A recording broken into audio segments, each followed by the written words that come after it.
В предното видео разгледахме защо в днешно време челюстите са по-малки, а зъбите по-често са криви в сравнение с преди около 10 000 години. Сега ще разгледаме механизма на дъвченето и защо той може да влияе на това колко голяма става челюстта и как се подреждат зъбите. Когато нещо спре да се използва, например мускулите на краката при обездвижване, те отслабват и намаляват. Обратно, когато нещо се използва повече, то се адаптира.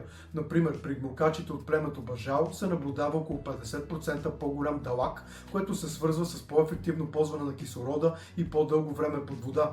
С челюстта е подобно. Когато дъвчем по-твърда храна като месо, мускулите създават по-голямо натоварване върху коста, която реагира на него и при редовно усилие получава сигнал, че трябва да стане по-здрава и по-широка, което се свързва с изграждане на повече костна тъкан по време на растеж.